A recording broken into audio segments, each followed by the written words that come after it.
구절입니다. 빌립보서 1장 29절, 갈라디아서 2장 20절입니다. 자, 합독하시겠습니다. 시작. 하나님께서는 여러분에게 그리스도를 위한 특권, 즉 그리스도를 믿는 것뿐만 아니라 또한 그리스도를 위하여 고난을 받는 특권도 주셨습니다. 갈라디아서 2장 20절, 시작. 나는 그리스도와 함께 십자가에 못 박혔습니다. 이제 살고 있는 것은 내가 아닙니다. 그리스도께서 내 안에 살고 계시구나. 내가 지금 주신 안에 살고 있는 삶은 나를 사랑하셔서 나를 위하여 자기 몸을 내어주신 하나님의 아들을 믿는 믿음 안에서 살아가는 것입니다. 그 자리에 앉으시기 바랍니다. 자, 오늘은 그리스도인으로서 받는 고난이라는 제목을 가지고 말씀을 나누겠습니다. 오늘이 경칩인 거 아십니까? 경칩은 그 겨울잠을 자던 개구리가 봄을 찾아 나오는 그런 날입니다. 근데 오늘 최저 온도가 파레나이트로 0도입니다. 그리고 센티그레이드로 영하 17도라고 하는데 개구리가 나왔는지 모르겠습니다. 갑자기 궁금해지는데 아체스가 날씨가 맑은 변화가 많은데 이럴수록 하나님 안에서 믿음을 잘 지키지 않으면 정말 힘들 수 있는 그런 기온 같습니다. 하지만 우리에게 또 그런 단어는 해당이 되지 않는 것이 우리 안에 생명이 있기 때문에 오늘 말씀을 통해서 다시 한번 힘을 얻는 여러분 되기를 바랍니다. 자, 은혜라는 정의가 뭘까요? 은혜. 값없이 주시는 하나님의 선물. 특별히 자격 없는 자에게. 그래서 많은 사람들이 기도합니다. 은혜를 달라고. 은혜를 내려달라고. 그런데 그 은혜를 받아서 어디에 쓰려고 그렇게 자꾸 달라고 할까요? 주님의 은혜를 구합니다 하면서 우리는 그 은혜를 주시는 하나님의 목적이 있다는 것을 알아야 합니다. 은혜를 주시는 목적. 그저 우리의 삶의 만사 형통을 위해 주시는 것이 아니라 은혜를 주시는 데는 분명히 목적이 있다는 거예요. 자, 빌립보서 1장 29절 다시 한번 읽어보겠습니다. 자, 시작. 그리스도를 위하여 너희에게 은혜를 주신 것은 다만 그를 믿을 뿐 아니라 또한 그를 위하여 고난도 받게 하시니라. 은혜를 주시는 두 가지 이유. 첫 번째는 예수를 믿게끔 하기 위해서, 이건 당연한 것이죠. 두 번째뿐만 아니라 그를 위해 고난도 받게 하려 합니다.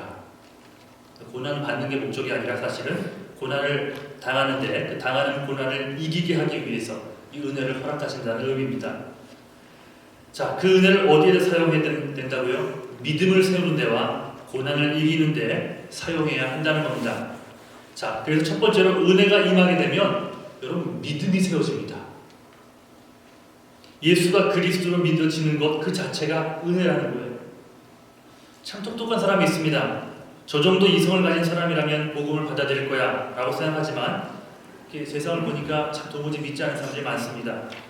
좋은 또 머리를 가지고 오히려 예수를 공격하고 기독교를 때로는 이유 없이 공격하는 사람들도 참 많이 봅니다. 그때 드는 생각은 하나님의 은혜가 없으니 이렇게 살 수밖에 없구나 그런 생각이 들고요. 예를 들어서 조그만 성경 말씀도 하나님의 은혜가 임하지 않으면 도무지 믿어지지 않는다는 거예요. 그래서 여러분 이 자리에 나와 있으면서 예수가 그리스도로 믿어진다면 이것만큼 큰 은혜는 없다는 것입니다. 여러분 선교지에서 일어난 일들을 또 보십시오. 이런 말로 이들이 예수를 믿게 될까? 이제 과테말라 본격적으로도 이제 펀드레이징을 준비하게 되는데 이런 말로 과연 이들이 예수를 믿을까라고 생각할 때가 있어요. 근데 고린도전서 1장에 보면 분명히 말씀하십니다. 전도에 미련한 것으로 사람들을 구원에 이르기를 기뻐하신다 했어요. 전도는 미련한 거래요. 예수 믿으세요. 예수님께 당신을 사랑합니다. 나는 이런 말 한마디, 이거는 미련한 거예요. 기가 막힌 논리로 얘기하는 것도 아니고 설득력 있는 엘로컨스 그런 웅변수를 가지고 사람들에게 복음을 전하는 것도 아니에요. 그저 예수 믿어야 됩니다. 예수가 당신을 사랑합니다. 예수님께서 당신을 위해 돌아가셨습니다. 믿음은 구원받습니다. 이런 말들, 이 복음, 이 전도는 미련한 것이에요. 근데 전도에 미련한 것으로 사람들을 구원하시기를 기뻐하신다고 말씀하십니다. 그러니 필리핀이나 아프리카나 혹은 남미 선교를 나가면 이 말 한마디에 눈물을 흘리며 예수를 영접하는 사람들이 생기더라는 거예요. 그때 우리 드는 생각은 정말 저 사람에게 하나님의 은혜가 임했구나 라는 그런 생각이 듭니다. 여기 외에도 그런 자들이 있지 않습니까? 본인이 얼마나 완악한 자였는데 어느 순간 하나님의 은혜가 임하니까 모든 하나님의 말씀이 믿어지더라는 겁니다. 하나님이 내 속에서 역사하심이 꿈틀꿈틀 느껴집니다. 이게 바로 은혜 받은 자들의 모습이에요. 반면 은혜가 없는 자들은 교회를 다녀도 도무지 하나님의 말씀이 믿어지지 않습니다. 도대체 무슨 소리를 하고 있는 것인지 다른 생각만 들고 말씀 듣는 순간에 그냥 이유 없이 반대되는 생각만 하는 거예요. 늘 하나님 앞에서 갈등만 합니다. 은혜 없이는 단순한 하나의 말씀으로 이해되거나 믿어지지가 않는다라는 말입니다. 그러므로 예수님은 내 구주입니다 라는 우리의 고백은 하나님의 은혜가 있기 때문에 가능하다는 것. 자, 고린도서 12장 3절 한번 읽어볼까요? 12장 3절 시작. 또 성령으로 아니하고는 누구든지 예수를 주시라 할 수 없느니라. 자, 마음에 있는 것을 고백하는 법인데 예수를 주로 고백할 수 있다면 그 사람 속에 이미 성령께서 임하신 거예요. 성령이 충만하다는 것은 성령이 임한 것과는 다른 겁니다. 그래서 예수를 믿어서 성령이 온 후에도 우리는 잘못을 저지릅니다. 성령 충만하지 않는다면. 하지만 여기서 지금 말하는 것은 예수가 주로 고백이 되어지는지, 그렇다면 이미 그 사람 마음속에 성령이 임하신 것이고, 성령이 임하셨다는 것은 그 사람에게 하나님의 은혜가 임했다는 증거입니다. 그래서 하나님의 은혜가 임하여야지만 예수가 그리스도로 또 하나님의 말씀들이 믿어진다는 사실을 기억할 수 있어야 합니다. 하나님께 뭔가를 받아서 내가 좀 잘 살기 위해, 내 이름을 세상에 드높이기 위해 은혜를 구하는 것이 아니라 하나님의 말씀이 믿어지고 나를 위해 생명 주신 예수님이 나를 영원토록 좋은 길로 이끄실 구원자라는 사실이 더 깊게 믿어지기 위해 우리는 늘 하나님의 은혜를 구해야만 하는 것입니다. 자, 빌립보서 1장 29절 다시 한번 읽겠습니다. 두 번째로 말씀드리고 싶은 것이, 자, 1장 29절 시작. 그리스도를 위하여 너희에게 은혜를 주신 것은 다만 그를 이루느라 또한 위하여 고난을 받게 하시니라. 자, 은혜를 주시는 이유 두 번째, 예수를 위해 고난을 받는 것. 더 나아가 그 고난을 능히 감당케 하기 위함이라는 것. 즉, 은혜는 고난을 우리 삶 속에서 능력으로 바꾸는 힘이 있습니다. 즉, 예수 때문에 받는 고난이 우리를 강하게 만들어요. 그냥 예수 믿고 구원만 받고 그냥 지낼 수 있지만 하나님의 은혜를 안 이상 우리는 그냥 있을 수 없습니다. 그렇잖아요. 하나님이 나를 위해 예비하신 능력이 있다는데 그 능력을 누릴 길이 있다면 누려야죠. 근데 그 고난이 우리를 그렇게 강하게 만들어준다는 것입니다. 우리는 하나님 말씀 속에 숨겨진 그 고난의 의미를 깨달을 수 있어야 돼요. 어떤 목사님이 고난은 일종의 압축 파일이라는 말을 했습니다. 압축 파일이 뭔지 아시죠? 큰 파일들을 한 곳에 탁 압축해서 용량을 줄여서 이렇게 줍니다. 당장은 그 내용을 알 수가 없어요. 다만 그 이름을 알 뿐이죠. 고난이라는 그 파일 이름. 언제 그 내용을 알 수 있습니까? 그 압축을 풀 때. 비로소 압축을 풀 때 내용을 깨닫게 됩니다. 마찬가지로 하나님이 우리에게 축복을 주실 때 고난이라는 압축 파일을 통해서 주십니다. 그것을 믿음으로 받아 풀면 되는 거예요. 풀면 모든 고난이 내게 은혜로 다가옵니다. 즉, 예수를 열심히 믿는데도 우리의 삶 가운데 고난이 찾아온다면 그저 아프기만 한 것이 아니라는 거예요. 고난이 주는 유익이 있다는 겁니다. 고난을 통해서 하나님이 우리에게 주시려고 하는 것, 우리를 더 강하게 만들기 원하시는 거예요. 하나님의 일에 우리를 사용하고자. 고난이 주는 또 다른 의미가 있죠. 두 번째로는 고난은 우리에게 사람의 마음을 얻게 하는 능력이 있습니다. 자, 1885년 우리나라에 온 원더우드 선교사를 아실 것입니다. 그분의 기도문이 10여 년 전에 우리에게 소개되었는데 아주 긴 내용인데 요약하면 이겁니다. 천신만고 끝에 태평양을 건너서 조선에 왔다. 그런데 조선에 와서 보는 것은 온통 어두운 뿐이다. 어둠, 가난과 인습에 찌들려 있는 모습밖에는 없다. 절망하며 쓰신 거예요. 이것이 불과 100여 년 전의 우리의 모습입니다. 사실 왔더니 이 민족에는 소망이 없어 보이더라는 거예요. 소망. 다음 구절이 이어집니다. 이 구절을 읽을 때는 참 마음이 아팠어요. 고통이 고통인 줄 모르는 자들에게 고통을 벗겨준다고 하는 메시지가 얼마나 허황된 일일까. 하나님께 고백한 거예요. 이게 의미가 있을까요? 고난인 줄도 모르고 살아가는 이들에게 너희가 고난을 당하고 있고 고난을 벗겨줄게, 이게 의미가 있느냐는 거예요. 우리 민족이 고통이 고통인 줄도 모르고 살아가더라는 것입니다. 가난이 가난인 줄도 모르고 못 사는 게 못 사는 것인 줄도 모르고 살아가는, 앞뒤가 꽉 막혀있던 나라, 쇄국 정책에 의해서 꽉 막혀있어 세상 돌아가는 것도 모르고 살아가는 한심한 나라 조선 대한민국. 더 심한 것은 조선 남자들의 마음을 모르겠더라는 거예요. 예. 남자들의 마음을 이렇게 좀 알아야지 뭔가를 좀 이렇게 선교도 할 텐데 도무지 모르겠더라는 겁니다. 유교에 찌들러 있어서 그냥 뭐 애만 하고 있지, 아파도 기뻐도 다 한 표정이에요. 하면서 뭐 이상한 소리 다니고, 딱 얼굴을 보니까 콧구멍이 벌렁벌렁거려서 뭔가 좋아하는 것 같긴 한데 뭔가 표현을 하지 않으니까 이게 좋아하는 건지 나빠하는 건지 알 수도 없고, 그러니까 선교사님들 이런 어려움이 있었대요. 도무지 의중을 할 수 없다라는 거예요. 표현을 해야지, 나쁘다면 나쁘다, 싫다면 좋다, 이런 얘기들을 해야 되는데 도무지 표현을 하지 않으니까 알 수 없다라는 겁니다. 선교를 하려면 적어도 그 마음을 알아야 되는데 도무지 조선인들의 마음을 알 수 없다라는 겁니다. 더욱이 자기들을 돕기 위해 모든 걸 포기하고 왔잖아요. 이 멀리 이 땅에서 조선까지 다 포기하고 왔는데 자기들을 서양 귀신이라고 부르면서 의심하고 배척하고, 그런 이런 상황에서 말씀을 전했던 이 미국 선교사님들의 그 삶이 얼마나 힘들었을까. 힘들어도 뭔가 결실이 보이면 할 만한데 도무지 그런 게 보이지 않는 상황 속에서 얼마나 힘들게 이 복음의 씨앗을 뿌렸을까, 그런 생각이 되더라고요. 그런데 어느 순간부터 선교가 되더랍니다. 그러니까 인간의 생각으로 되는 게 아니라 하나님께서 하셔야지 이게 가능한 거예요. 대구 지방에 콜레라가 돌기 시작했습니다.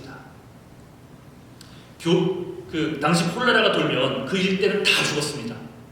그래서 많은 사람들이 거기서부터 다 도망가기 시작하는데 교회와 선교사님들이 목숨을 걸고 들어가더라는 거예요. 그리고 그들을 돌보기 시작하더라는 겁니다. 돌봐주고 심지어 죽은 자들 장례까지도 직접 치러주는 모습을 보게 됩니다. 교회가 고난의 현장에 들어갔더니 그때부터 사람의 마음들이 열리기 시작하더래요.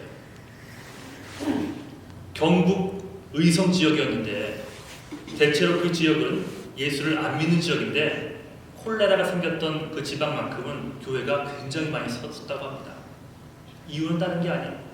고난의 현장에 들어간 선교사들을 보았고 그들이 있었고 그들의 헌신으로 인해 사람들의 마음이 그때부터 열리기 시작하더라는 겁니다. 그리고 그 후에 국가의 재난이 시작되죠. 일본에게 나라를 빼앗겼습니다. 많은 사람들이 교회는 제국주의라 그러죠. 결탁됐다고 말하지만 한국만큼은 달랐어요. 제국주의와 싸운 것이 바로 교회였고 민족과 함께 싸운 자들이 바로 교회였습니다. 그래서 한국 기독교는 민족 기독교라고도 합니다. 민족과 함께 움직였어요. 민족의 운명을 책임졌습니다. 이렇게 기독교는 민족의 아픔과 함께 눈물을 흘린 장본인이에요. 그래서 우리 조선인들의 마음을 얻어내는 것, 그게 교회입니다. 그러므로 여러분, 고난이란 무턱대고 나쁜 것만이 아닙니다. 우리에게 길을 열어준 기회가 될 수 있어요. 직장이나 학교에서 처음 만나는 사람들이 마음을 쉽게 줍니까 여러분? 예수 믿으세요 한번 해보세요. 여러분 반응들이 어떻습니까?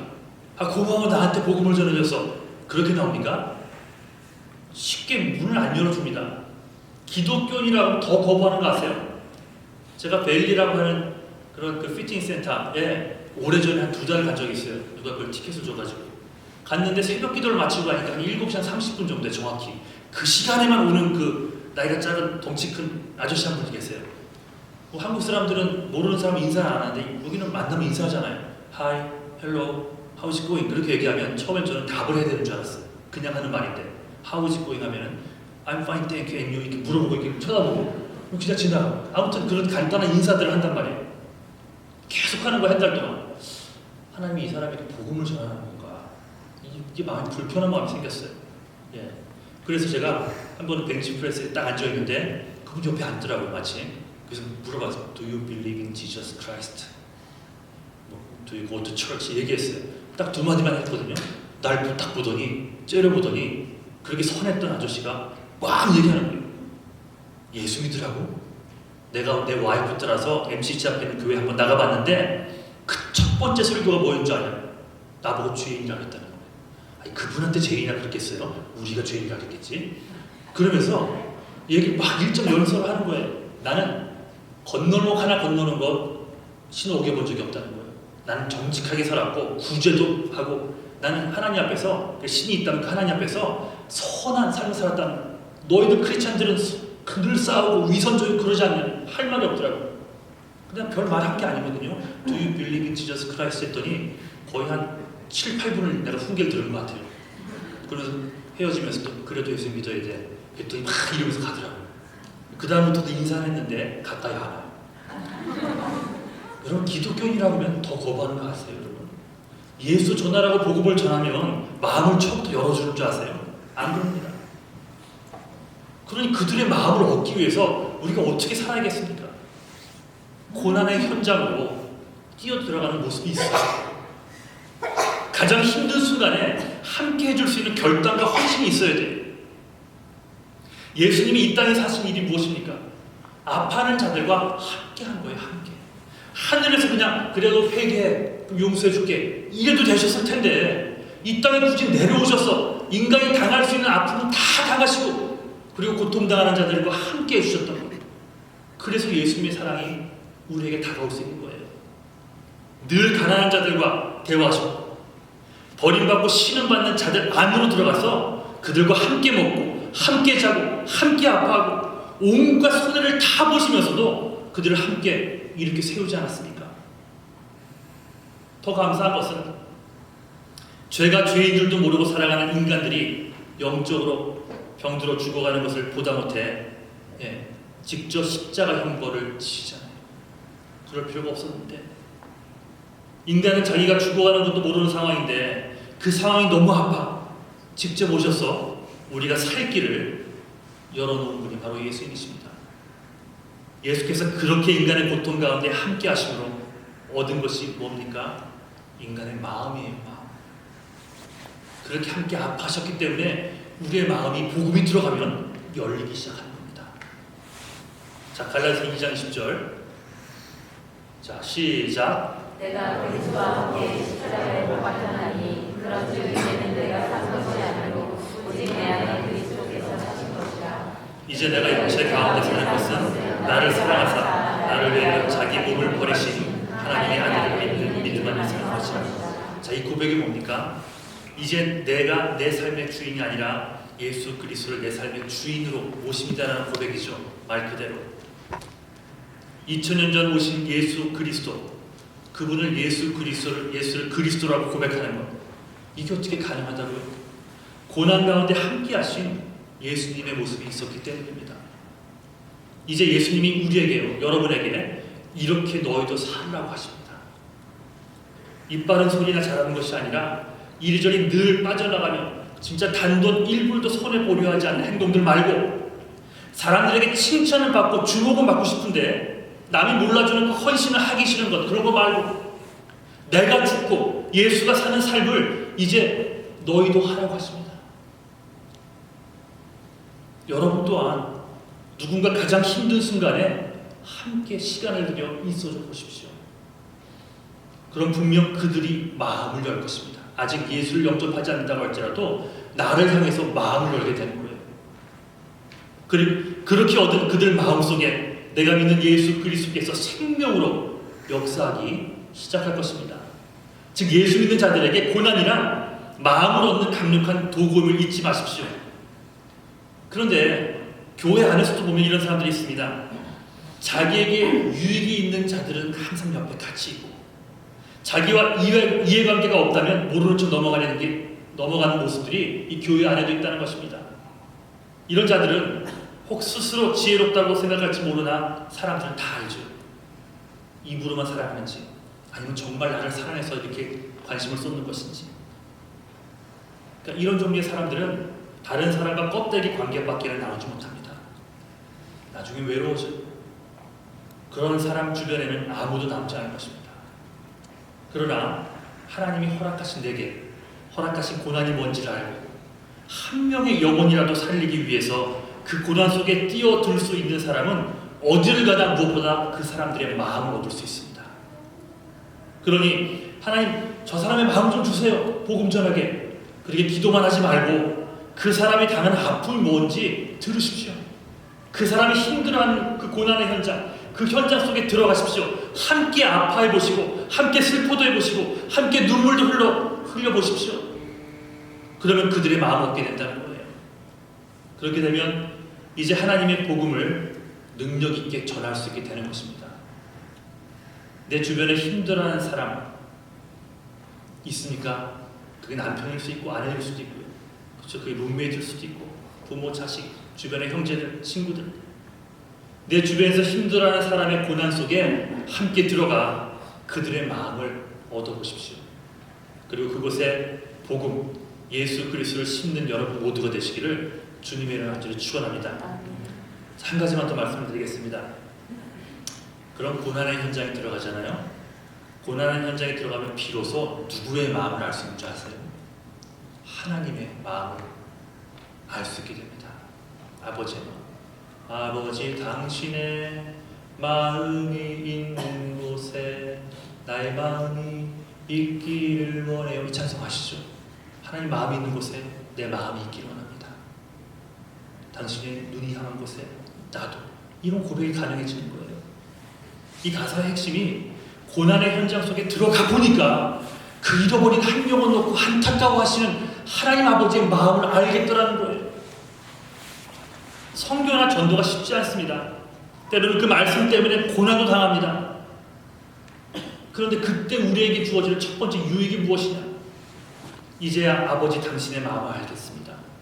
내가 이 고난을 함께 당해보니 아버지께서 나를 위해 당하신 그 십자가의 고난의 의미와 이 아픔을 이제야 알겠고 여전히 고난 속에 있는 자들을 사랑하시는 당신의 마음을 알겠습니다. 어떤 교회에서 그 새신자 초청 집회를 앞두고 한 6개월 동안 기도하며 그들을 위해 헌신해주고 했던 그런 간증을 하신 목사님이 계십니다. 6개월이 지났어요. 그러니까 6개월 동안 굉장히 잘해준 거예요. 식사도 사주고 애기도 봐주고 예수님 전하기 위해서 딱 한 거예요. 당일이 됐습니다. 새신자 초청 그 당일 주일이 됐어요. 그 주일날 딱 목사님 나가보니까 그 전도를 작정했던 사람들이 다 서 있더래요.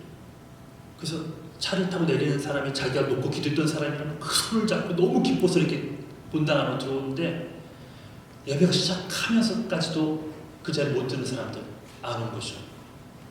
그래서 그들이 딱 들어와서 제일 뒷자리에 앉아서 우는데 그 마음이 그 잃어버린 영혼들이 얼마나 안타까운 마음을 가지고 기도했겠습니까? 근데 그 영혼이 안 왔더니 그 제일 뒷자리에 앉아서 그 영혼 한 명을 놓고 그렇게 기도하는 거예요. 여러분, 하나님 아버지의 마음이 뭘까요? 여러분을 향한 마음이 뭐였을까요? 또 여러분 주변에 예수 안 믿는 사람들을 향한 하나님의 마음은 뭘까요? 그 잃어버린 자들의 안타까운 마음, 아직도 죄악 가운데 어둠 가운데 살고 이대로 죽게 된다면 지옥에 갈 수밖에 없는 그 영혼들을 향한 아버지의 마음을 고난의 현장에 들어가 보니까 함께 아파해주고 함께 눈물 흘려 보니까 하나님 아버지의 마음을 비로소 알겠더라는 것입니다. 하나님 아버지의 마음만 딱 알게 되면 더 이상은 부러울 것이 없게 되는 거예요. 물론 그러기 때문에 고난아 올지어다, 내게 고난이 올지어다 하고 기도하지 마십시오. 진짜 그렇게 오면 어떡하게요? 하지만 예수를 믿기에 당하는 고난이 있잖아요. 예수를 믿기 때문에 당하는 어떤 고난의 현장이 있고, 예수를 모르지만 밖에서 여러 가지 문제로 힘들어하는 그 고난의 현장이 있다면 여러분 들어가십시오. 내게 보이시면은 목사님 이 교회는 이거 안 들어보나요? 그러지 마시고 여러분이 가십시오. 여러분이 가세요. 그런 고난의 현장이 있다면 다친 마음들을 깨트릴 수 있고 그 마음을 얻을 수 있는, 그리고 더 나아가 내가 믿는 예수를 빌어서 전해줄 수 있는 그 고난의 현장을 여러분 외면하지 않기를 주님의 이름으로 간절히 축원합니다. 힘들어요. 목사인 저도 힘들어요. 누가 힘들다고 와서 같이 이렇게 있다고 얘기 듣다 보면 나도 힘들어요. 근데 내가 힘들 때 함께 했던 예수를 생각한다면, 나를 이끌기 위해 그 생명을 주신 예수를 생각한다면, 저 밖에서 울고 있는 저 사람, 그거 생각하니까 갈 수 있더라고요. 우리 교회가 그런 교회가 됐으면 좋겠습니다. 우리 교회가 좋은 거 좋습니다. 하지만 우리 교인끼리 좋고 많은 것 말고, 불편하지만 그 자리, 특별히 고난을 당하는 사람들에게 현장 속으로 여러분 나아가십시오. 그때 비로소 그들에게 우리의 사랑이 전해지면서 동시에 예수 그리스도의 사랑이 심겨지게 되는 축복이 있기를 주님의 난절을 축원합니다.